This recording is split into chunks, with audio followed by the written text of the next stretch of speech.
Hey again, guys. Thanks again for tuning into the channel. Today we have a video discussing who are the chosen of God. There's so much conflict going on. Again, I use Twitter and X and social media a lot to take a look and see the climate of topics and things that I should discuss. And one of the things I keep saying all over X is people saying that they're the chosen ones. As you look on the screen here, you're going to see a lot of dialogue from people saying that Christians are the chosen one. They've replaced Israel.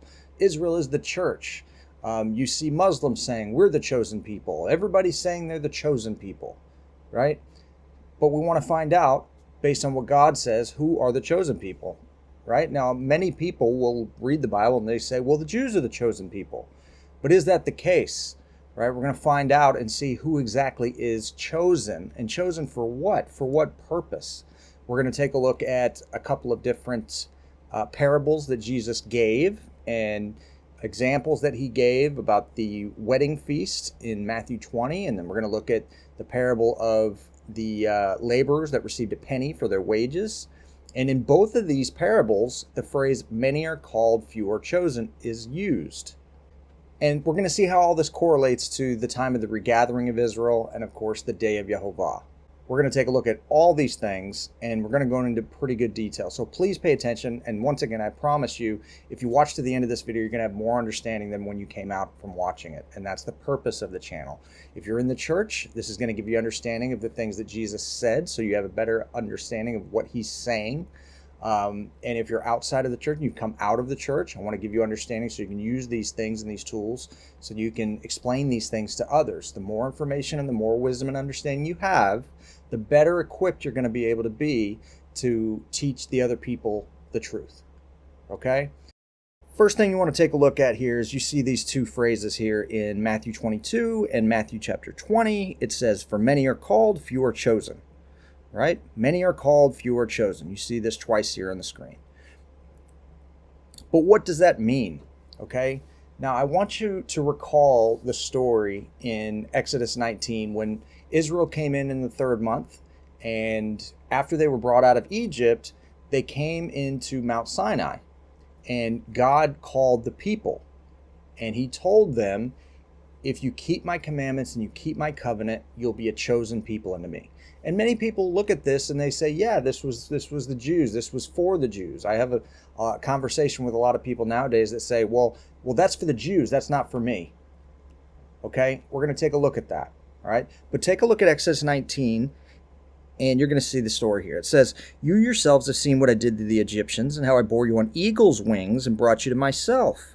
Now, therefore, if you will indeed obey my voice and keep my covenant, you shall be a treasured possession or a chosen people unto me, for all the earth is mine, and you shall be unto me a kingdom of priests and a holy nation. These are the words that you shall speak to the people of Israel.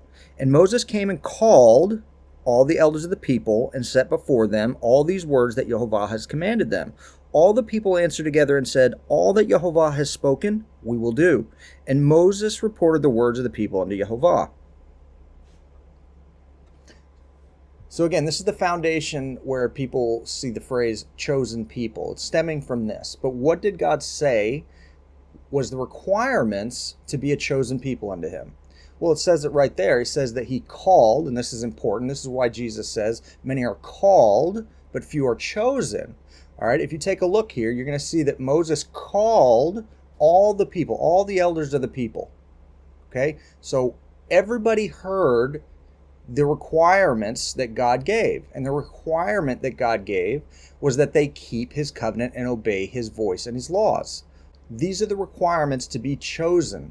And chosen for what purpose? God wants to have a nation that's wholly unto himself, a people he can call his own, that will be a kingdom of priests and a holy nation. We're supposed to be a light to the nations. So Israel is supposed to be the firstborn sons of God amongst all the nations. And what they're supposed to be ended up doing is to be a beacon of truth, a beacon of light, that all the nations would learn from that light. And what is that light? Well, Isaiah 8:20 states what that light is. It says, to the law and the testimony. And the testimony is the 10 Commandments. If they speak not according to this word, it's because there's no light in them. So oftentimes you'll see in Isaiah, you are the light of the nations. You are the light of the nations. And our job is to bring the prisoners out, to cause the lame to walk, cause the blind to see.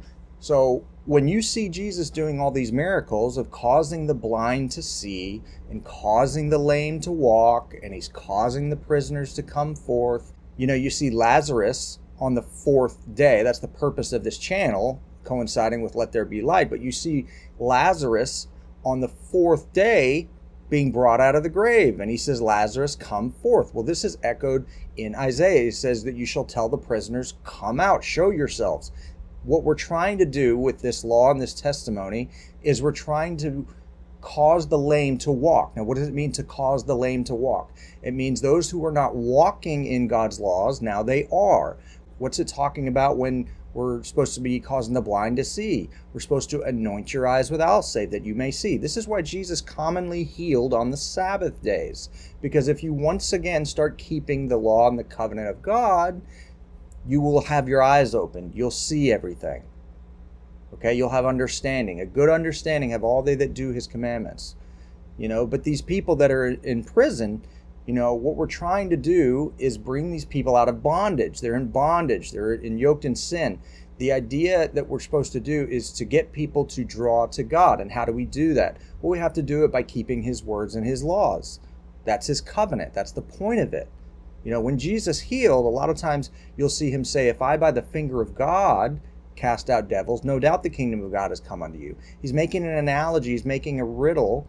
When you see in Exodus chapter 20, you see Moses came down and God wrote the 10 commandments with his finger. So if you want to cast out demons, if you want to cast out devils and all these things, you see all these people doing exorcisms, all these things. You want to cast these things out and you want to cast your burdens out, keep the commandments of God. That's how you cast these things out. That's how you remove devils. This is how you cause the lame to walk. This is how you cause the blind to see. This is how you cause the prisoners to come out. Does this make sense? These are analogies. These are allegories that you see Jesus doing physically, literally, but we're supposed to be doing these things spiritually and allegorically. Now, the day that we received these 10 commandments, this was our wedding day. This is a betrothal, okay? So if you look here on the screen, you'll see in Exodus 19, it says, verse 10, Yehovah said to Moses, go to the people and consecrate them today and tomorrow and let them wash their garments. We've discussed this in other videos, what this means, and I'll explain it here in a second, but wash their garments and be ready for the third day. For the third day, Yehovah will come down on the mount in the sight of all the people. Now, this third day reference is talked about throughout all of the Tanakh, and it's also talked about in the parables of Jesus. There's a reason why Jesus died on Passover and rose the third day. Okay, this is significant, all right? Because the third day is allegorically or symbolically representing our wedding day. And we'll take a look at some more examples of that here in a second. But I want you to start seeing these things, because when you start seeing these symbols and these phrases, now you can go back to the parables and start to understand what he's referencing, okay? So they're told to wash their garments and be ready the third day. They're told not to come at their wives. And then they receive the covenant. Then they receive the 10 commandments. Now, with these things in mind, let's take a look at a parable from Matthew 22. This is one of the parables that we're going to take a look at that we quoted from, where Jesus said, many are called, few are chosen. Okay? Now, verse 1, and again Jesus spoke unto them in parables. The kingdom of heaven may be compared to a king who gave a wedding feast for his son, and sent his servants in to call those who were invited to the wedding feast, but they would not come. Again, he sent other servants, saying, tell those who are invited, see, I have prepared my dinner, my oxen and my fat calves have been slaughtered, and everything is ready. Come to the wedding feast. For they paid no attention, and went off, one to his farm, another to his business, while the rest seized his servants, treated them shamefully, and killed them. The king was angry and sent his troops and destroyed those murderers and burned their city. Then he said to his servants, the wedding feast is ready, but those invited were not worthy. Go therefore to the main roads and invite to the wedding feast as many as you find. And those servants went out into the roads and gathered all who they found, both bad and good, so the wedding was furnished with guests. Okay, so we know that this is talking about this third day, this wedding ceremony. This is the timing of it. This is what God's appointed times are. There are appointed times. Okay? Now, the reason why he's saying these people were bidden to the wedding and they made light of it is because he's echoing what was said in Nehemiah chapter 5. So take a look at Nehemiah chapter 5, and you're going to see here that Nehemiah was trying to gather all the people, and there was a great cry of the people. Anytime you hear great cry, this is an allegory or symbolic language of Passover. All right? Now, this is important because I've discussed this in another video. If you saw this in my last video, you'll see how this all correlates. But when you hear great cry, this is talking about Passover, because at Passover there was a great cry heard throughout all of Egypt. Okay? And at midnight there was a great cry. Anytime you hear these phrases, this is referring to Passover. Okay? But what happens is, you see here, and there went out a great cry of the people and their wives against their brethren the Jews. For there were that said, we, our sons, our daughters, and many thereof, we take up corn for them, that we may eat and live. So they're making excuses as to why they can't come. Some also there were that said, we have mortgaged our lands, vineyards, houses, that we might buy corn because of the dearth. There were others that said, we have borrowed money for the king's tribute, and that upon our lands and vineyards. So look at verse 6, and Nehemiah was very angry when he heard their cry and these words. So the same thing is happening here. There's a wedding ceremony being held. God is calling these people, saying, everything's ready, come to the wedding feast. But those that were bidden, they weren't worthy. Okay, so let's continue with the parable. And when the king came in to see the guests, he saw there a man which had not on a wedding garment. And he said unto them, friend, how'd you come in here not having a wedding garment? And he was speechless. Then said the king to the servants, bind him hand and foot, and take him away, and cast him into outer darkness. There shall be weeping and gnashing of teeth. For many are called, few are chosen. Okay, so you should start to notice some of these key phrases being used from this parable to draw an allusion to what he's talking about. We already discussed what many are called, few are chosen means. It's being taken from Exodus 19 when Moses called all the people. They all heard, okay? And they said, all that Jehovah has said, we will do it. Now, when he says many are called, few are chosen, what he's saying is many hear, but few do, okay? But this allegory to the wedding feast, this has already been used. Jesus' parable here in Matthew 22 is being quoted from directly from not just Exodus 19, but it's drawing an allusion to what God said in Zephaniah chapter 1. Take a look. So this is talking about the day of Yehovah, and this is the same day that the regathering of Israel takes place. So it says, be silent before Yehovah, for the day of Yehovah is near. Yehovah has prepared a sacrifice and consecrated his guests, and on the day of Yehovah's sacrifice I will punish the officials and the king's son, and all who array themselves in foreign attire. So what does he mean about those who are arraying themselves in foreign attire? What he's talking about is those that didn't have a wedding garment on. Just like this parable that we just saw, it says, how did you come in here not having a wedding garment on? And he was speechless. Why is he speechless? Because right here in Zephaniah chapter 1, it says, when the day of Yehovah comes, he's saying, be silent. This is the time to keep your silence.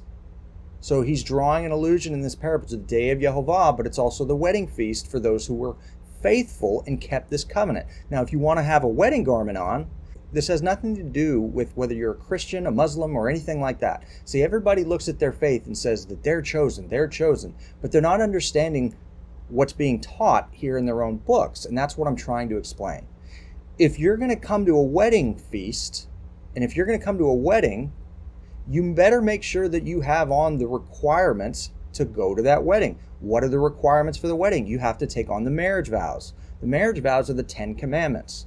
Now, the first commandment is, I am Yehovah your God from the land of Egypt. There's a reason that he gives us his name and tells us not to worship other gods. If you're not worshiping Yehovah and being called by his name, you haven't taken the first step of the covenant. Many Christians today say that they are called by the name of Jesus or they worship Jesus. This is not taking on the marriage covenant. This is not taking on and changing your garments. You have to worship who Jesus worshiped and take upon the covenant he gave. The second commandment is similar. It's that you're not supposed to worship an image of anything with likeness of male or female. You're not supposed to worship a graven image. Anything that has similitude, you're not supposed to be worshiping it. Jesus has a similitude. He is what Paul said, he is the image of the invisible God. So when you're worshiping the image, that is breaking the second commandment. That's breaking the second commandment. This is idolatry. You have to keep the covenant, and you have to be seeking with all your heart, your soul, and your mind. That's why these things are written in parables, so that you would seek and find God. Okay, so are you drawing this illusion? Here's the wedding day. Same thing that happened in Exodus 19 and 20. This is when the covenant was given. This is when thunder and lightning, and the third day we were supposed to be ready and change our garments. Okay? So when the wedding comes, the people that were bidden were not worthy. So then all of a sudden he says, go into the highways and byways and find as many as you can find, bad and good, and bring them to the wedding. But what's required for the wedding? The wedding you have to have on the wedding garment. So that's what you see here in the parable. How did you come in here not having a wedding garment on? And he was speechless. The wedding garment is representative of putting away strange gods, but it's also having to do with clothing yourself with righteousness. And how do we do that? We take on his covenant. Righteousness is defined by keeping God's laws and his covenant. That means you are blameless. You don't need to add anything to it. You don't need to take anything away from it. Constantly I hear from the Jewish sects, especially from the Orthodox, where they say there's 613 commandments. Well, that's not true. When people try to say there's 613 commandments to the Christian watching them, they say that's impossible for anybody to keep. The problem is there's not 613 commandments. What the Orthodox sect will do is they'll take certain commandments, like when God told Adam and Eve to be fruitful and multiply, they'll say that's a commandment. That's not a commandment. That's a commandment in context that was given to Adam and Eve. It doesn't mean that you're sinning if you don't bear children. Okay? So please, just listen to what the Word of God says and test everything I'm saying. Test everything that you're hearing from anybody. All I'm going to try to give you is the plain understanding of these parables, the plain understanding of what's being told, and then try to uncover some hidden wisdom behind it. I'm not going to go outside of this as the source. But as we're in exile, you're supposed to be seeking and finding God. And there's a reward that I'm going to do another video on, talking about the rewards. But there's a reward for people that are seeking and finding God, that they'll be taken to Israel. There's a passage that says that the people will lie down like Sharon in the folds for those that sought him out. That's what you're supposed to be doing right now. You're supposed to be seeking and finding God, so that when the time of the wedding comes, you have taken on that covenant. You've been called, you heard, you obeyed the voice of the God of Israel, and you were chosen as a result. When it says many are called, few are chosen, take a look at what this means. It means many are called. It means Moses called the elders of the people. All the people heard the words of God, and they said, all that Jehovah has said, we will do it. The problem is few actually do it. When God spoke to us in Deuteronomy, he said, God didn't choose us because we were the most of many people, but because we were the fewest. That's why Jesus is alluding, many are called, few are chosen. God wants to take a small number of people that sought him out to bring glory to his name, that they would teach the rest of the world Jacob's laws and God's laws and his covenant, that all the rest of the world would then choose to do that. That's the purpose of Israel. We're a kingdom of priests and kings, so we'll be able to reign on this earth to teach people God's laws. Israel's the firstborn of God, not the only born. There will be many nations that will be the sons of God, but it comes because you adhere to what God says. So the day of Yehovah, just as Zephaniah chapter 1 is speaking about, is the same time that there's the regathering of Israel. This is our second Exodus. The Feast of Weeks, or the festival of the wheat harvest, is the same timing of this event that happened here at Sinai, when we were given the 10 Commandments. If you haven't been keeping the covenant, then you've been called, but you're not chosen. Does this make sense? This is the illusion that Jesus is giving in this parable. Now, when you see Jesus saying there should be weeping and gnashing of teeth, he's drawing an allusion to what I've mentioned before in other videos, that this is a riddle that is stemming from Psalm chapter 35, when David said, with hypocritical mockers and feasts, they gnashed at me with their teeth. Now, the reason why he's saying this is as an allegory to feasts is because when these two appointed times come, the great cry, you see this in the parable of the 10 virgins, where it says, at midnight there was a cry. That's an allusion to Passover. But when you see this allusion as far as the third day or the wedding day, this is an allusion to Shavuot, or the Feast of Weeks, at the wheat harvest. When these 2 days conjoin, because of the way the calendars will work because of leap years, this is the day of Yehovah. And I'm not going to give you the exact day. I want to leave some of this for you to do your own seeking and finding, but you can find it out. When the chosen are regathered back to Israel, few are taken. when you see Jesus saying in Matthew 24 here, it says, and he will send out his angels with a loud trumpet call and will gather the elect from the four winds, from the one end of heaven to the other. This is the same allusion he's giving, because at Exodus 19, when our wedding day or when our betrothal time took place and we washed our robes that third day, there was a loud trumpet. At the sound of the trumpet, all the people quaked. All the people were afraid because they heard the voice of God. And this is also him actually quoting from Isaiah chapter 11. When the Messiah comes, you'll see here in Isaiah 11, it says, in that day Jehovah will extend his hand a second time to recover the remnant that remains of his people, from Assyria, from Egypt, from Pathros, from Cush, from Elam, from Shinar, from Hamath, from the coastlands of the sea. And here it is, and he will raise a signal for the nation, and he will assemble the banished of Israel, and gather the dispersed of Judah from the four corners of the earth. So when you see Jesus saying, one shall be taken, the other left, two men shall be grinding at the mill, one should be taken, one should be left, where are they going? This is where it comes to an understanding of what he's talking about. He's not talking about a rapture to heaven. I've discussed this at length in other videos. He's talking about a regathering of Israel, just like Isaiah chapter 11 is stating, that the chosen, the people that were faithful to God's covenant, will be taken back to Israel. Well, one shall be taken, the other left. This phrase, this phrasing that he's using is echoing Jeremiah 3, verse 13 through 15. Take a look at what's required.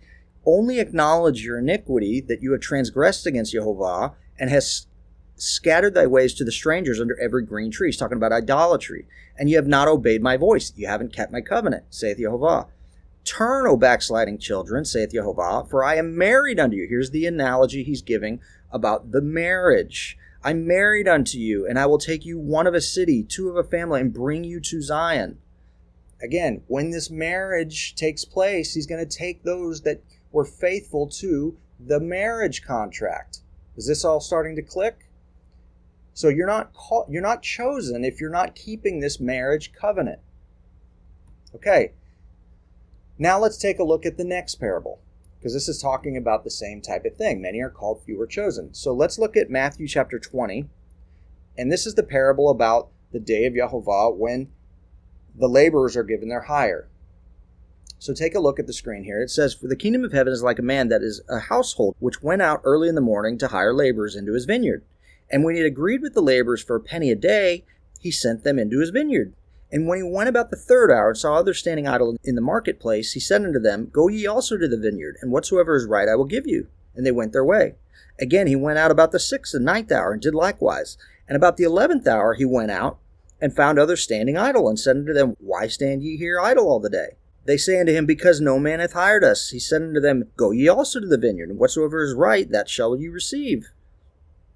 Now, I want you to understand the first portion of this parable here. Now, what is the vineyard? What's he talking about? Why are they being hired? Okay, now, Isaiah chapter 5 gives you the depiction of what the vineyard is. The vineyard is the house of Israel. Okay? It says, for the vineyard of Jehovah of hosts is the house of Israel. So how are they being called to the vineyard? To be Israel, to be chosen, is to keep his covenant. So you don't want to be found idle. What he's saying is he's hiring people to come to the vineyard, to be laborers, to find other people that will get them to come to the vineyard. Now, what does that mean? It means telling people to keep the covenant. So as these people are standing idle, more people are being gathered into the house of Israel. More people are being gathered into the house of Israel. And now let's continue the rest of the parable. Now, when even was come, and this is significant, we'll take a look at what this means. Now, when even was come, the Lord of the vineyard sent unto the steward, call the laborers. Calling, this allegory, this illusion of calling, is the same thing that we saw in Exodus 19. Many are called, call the elders. So he says, call the laborers and give them their hire, beginning from the last and the first. And when they that came that were hired about the 11th hour, this is the people at the very end, they received every man a penny. But when the first came, they supposed that they should have received more, and likewise they received every man a penny. And when they received it, they murmured, this is also important, they murmured against the goodman of the house, saying, these last have wrought but 1 hour, and you've made them equal unto us, which have borne the burden in the heat of the day. And he answered and said unto them, friend, I do thee no wrong. Did you not agree with me for a penny? Take that thine is, and go thy way, and I will give unto these last, even as unto thee. Is it not lawful for me to do what I will with mine own? Is thine eye evil because I am good? So the last shall be first, and the first shall be last. For many are called, but few are chosen.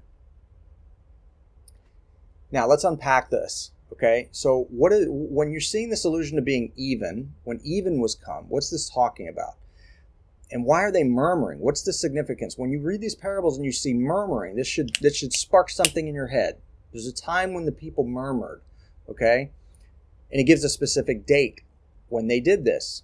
Now take a look at Exodus chapter 16. You'll see what I'm talking about. It says, "And there took their journey from Elim, and all the congregation of the children of Israel came into the wilderness of Sin, which is between Elim and Sinai, on the 15th day of the second month, after the departing out of the land of Egypt. And the whole congregation of the children of Israel murmured against Moses and Aaron in the wilderness." Now, if you watched my last video about the Antichrist and strong delusion, I went into this in detail. When you see all these appointed times conjoining in one day, that's when the day of Yahovah comes. Now, it can only happen in a year where there's a leap year, and if you study the feasts and how that happens, you'll understand how this works. But what also happened in the second month around the 15th day? It was the flood. This is why Jesus says commonly, as the days of Noah were, so shall be the days of the coming of the Son of Man. This is when the Messiah comes. When the flood comes, if you didn't build your house upon a rock, then your house will fall. Now, who is the rock? If you read in the Torah, you'll see that Yehovah is our rock. There is no other rock like our rock. If you build your foundation, if you build your house upon the foundation of God's words and what he says to do, nothing will fall. But if you didn't do it and you were foolish, then it will fall. So this time of murmuring happened in the second month, the 15th day of the month. Now that's the murmuring aspect of it. You can read the rest of Exodus chapter 16, see the rest of what happened. He went and he tried to prove Israel. And how did he get them to prove them? God tested them by giving them the Sabbaths. So the test to know whether or not you're God's people or not is whether or not you're keeping the Sabbath. Now this is important because when the wheat harvest or the wedding day comes, this will be on a Sunday. Now what do Christians do on Sundays? They worship Jesus. They worship the King of Israel as they see him fit. This is not by accident, because when the day of Yehovah comes, this is when the people will be found naked. This is all going to come together.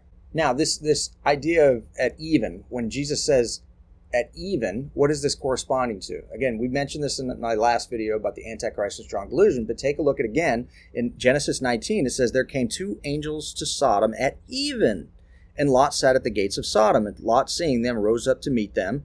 Go out to meet him, right? "And he bowed himself with his face towards the ground." Now, when did this event occur? We take a look at this again. We talked about this last video. Look at Genesis 19 and look at verse 3. It says they ate unleavened bread.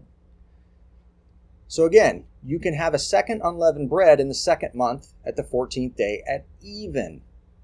So again, if you have a leap year where you have an extra month added because of the agricultural cycles, then what would happen is in the second month, that would actually be the third month. It just depends on how you look at it. That's why these two feast days are conjoined together. Is this making sense? If not, please leave a question in the comments and I'll explain it to you. But when the day of Yehovah comes, some people will be celebrating maybe second unleavened bread, or they might see this as the day of Noah's flood, and some people will be in the third month because they kept Passover in the first month, and they're celebrating Shavuot, or the wedding day. It's all going to come together as one. Something that you need to understand is when we had Passover in the first month, the first unleavened bread, the barley was Aviv. That's why in Deuteronomy 16 verse 1, God says you have to keep the month of Aviv. Now what's he talking about? In Exodus chapter 9, it says that the flax and the barley was smitten, for the barley was in the ear, or it was Aviv. It was just starting to ripen. And then it says the wheat and the rye were not smitten because they were not full grown up. They weren't grown up yet. So the beginning of God's calendar begins when the barley is ripe. If you're not keeping God's calendar the way he's giving it, you can't bring the wheat harvest at the time because it won't be ready yet. Does this make sense? Now, the Feast of Weeks is the same day of the wheat harvest. The wheat harvest is the same day of the third day and the wedding day. All of this is combined. All of this is the same thing. The wheat harvest is our marriage renewal. Now, how does this correlate as far as the people that are getting a day's wages? Now, if you're a Christian and you're watching this, you'll know from Revelation chapter 6, you'll know that the third seal, you'll see something similar to this parable. And this seal in Revelation chapter 6 is drawing an allusion to that. But if you don't understand what's being said in Matthew chapter 20, you won't understand what's being said right here at this seal. So I'm going to explain it to you. So look at Revelation chapter 6, and it says, "And when he had opened the third seal, I heard the third beast say, 'Come and see.' And I beheld, and lo, a black horse, and they that sat on them had a pair of balances in his hand. And I heard a voice in the midst of the four beasts say, 'A measure of wheat for a penny, and 3 measures of barley for a penny, and see thou hurt not the oil and wine.'" So understand something. The last shall be first, and the first shall be last. No matter what time you chose to keep the covenant of God, whether you were the last to do it, right before the time of the day of Yehovah, or you were the first to do it, that had been bearing the heat of the day all day. You've been keeping it for years and years. Doesn't matter when you started. It matters that you actually did it before the day of Yehovah. And all those that kept the covenant of God before the day of Yehovah, they will be given a penny. Now, what does a penny mean? A penny is a day's wages. What's the day representative of? The day of Yehovah. Everybody that kept the covenant of God will be spared from God's wrath and his chastening and his tribulation that will come on all the world if they kept the covenant. And where will they go? They will go to Israel. They will go to Zion. They will go to Jerusalem. And that's where they'll be in safety. See, you have to envision Israel or Jerusalem as Noah's Ark. Noah and his family were righteous before God. He kept all the commandments of God, and he was righteous in his generation.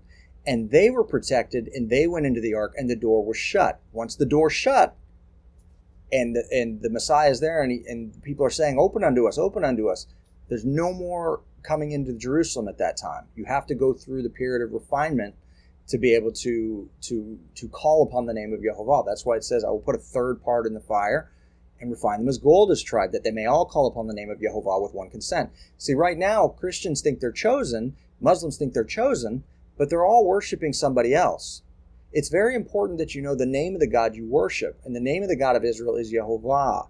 Now, some correlations, and some people will say that has a different pronunciation, Yahweh or Yahweh or whatever. The point is that you know his name. Now, the pronunciation and all that stuff, I leave that to every individual person to figure that out with fear and trembling before themselves. But you definitely know from the commandments, and you definitely know that it's not Jesus and it's not Allah. And you definitely know what God said to do in his covenant. Many hear the covenant of God, but few do it. So the balances you see in this scale, you see a measure of wheat for a penny, 3 measures of barley for a penny. But the scales are even. They're weighted. They're equal. That's why Jesus in the parable says, "Why have you made them equal unto us?" Because no matter when you started to keep this covenant, as long as it was before the day of Yehovah, you're equal. It does not matter. And you'll be able to go to the wedding. But if you try to come into the wedding without a wedding garment on, if you didn't keep his covenant, you'll be found naked that day. And you don't want to be found naked. Right? That's what Jesus means when he says that the shame of your nakedness not appear. Because if you're keeping God's commandments, you won't feel any shame. That's what David said. "Then I shall not be ashamed when I take heed to all your commandments." So this all has to do with keeping the commandments. The entire purpose of the New Testament is to take what God plainly said, and that's to keep his commandments, and wrap it up so tightly to where you have to unwind it one by one and try to figure out what it's being said. That's why there's 59,000 sects of Christianity right now. That's why there's Islam. That's why there's all these things. Because this is part of the process where you have to seek and find God. He's there waiting for you, but you have to seek with all your heart, your soul, and your mind. You have to understand what's being said so that you can find him. So it's not the most people that are chosen, it's the fewest. That's what God says here in Deuteronomy chapter 7. It says, "You're a holy people unto Yehovah your God, and hath chosen thee to be a special people unto himself above all the people that are on the face of the earth." He didn't set his love on you or choose you because you were the most in number of any people. You were the fewest of all people. So you see, this is why Jesus says, "Many are called, few are chosen." You know, Isaiah said the same thing. Isaiah said in Isaiah chapter 10, "Though the people of Israel be as the sand of the sea, yet a remnant of them shall return, and the consumption decreed shall overflow with righteousness." Those who sought God with all their heart, their soul, and their mind, they're going to be rewarded for this. Many are called, many hear, but few do it. And this is what you see right here. Moses called all the elders of the people, and they said, "All that Yehovah has said we will do." Few do it. Now, when Jesus said, "My mother and brethren are those that hear the word of God and do it," he's drawing an allusion to what was said at Sinai. That's what the people said. All that Jehovah has said, we will do it. So who are Jesus' mother and brethren? Those that keep the covenant of God. Now, in regards to this third day and the wedding day, you actually see this all throughout the parables in the Gospels. But one of the most notorious ones is in John chapter 2. So in John chapter 2, if you look at this on the screen, you're going to see, and the third day, here it is again, the third day, and there was a marriage. This is the same allusion trying to the feast of Shavuot, the Feast of Weeks, the time when the covenant was given. And the mother of Jesus was there. We just read that. It says, my mother and brethren are those that hear the word of God and do it. And here it is again. You see both Jesus was called and his disciples to the marriage. And when they wanted wine, the mother of Jesus said unto him, they have no wine. Jesus said unto him, woman, what have I to do with thee? Mine hour is not come. And his mother said unto the servants, whatsoever he saith unto you, do it. This is the same phrase that was given at Sinai. This parable in John chapter 2 is drawing an allusion to the wedding day, the day of Yehovah, that only those who heard the words of God and did it are chosen. Now, why is he talking about turning the water into wine? Well, if you look in Isaiah chapter 1, verse 20 and 21, you're going to see what happened was the faithful city used to be faithful, and they became a harlot. It was full of judgment, righteousness lodged in it, but now murderers. Thy silver is dross, thy wine mixed with water. So what's happening this day, on the day of Yehovah, when the marriage comes and Israel is regathered, this is the new wine. This is the new wine. It's been turned from water, diluted water, back into wine. So when you're seeing these parables, you're seeing these stories, they all are allegorical and parabolic. You just have to read them and understand with your heart, but you're not going to know that unless you know the laws and the covenant of God. They're hidden in plain sight. When God chose a man to be king, he chose David because he was a man after his own heart. He didn't choose his brothers who were greater in stature or more beautiful than him or anything like that. He chose David because he was a man after his own heart. Now, David said himself, with my whole heart have I sought thee. Let me not wander from your commandments. So if you want to be a man after God's own heart like David was, keep his commandments. Few in this world are doing it. But you have to have an understanding of what those commandments are. The first commandment is, I am Yehovah, your God. You cannot worship two masters. You can't worship Jesus or Allah or whatever the case may be. You're called by the name of Yehovah. If you keep his commandments and do them, you'll bring glory to his name, just like Jesus did. Jesus said he came to bring glory to his Father's name. Do the same. This shouldn't be offensive. If you're following Jesus, you'll be doing as Jesus did and worshiping who Jesus worshiped, right? So again, we looked at a lot today. I hope this was a help. If you have any questions at all, leave your questions below, and I'll talk to you in another video next time.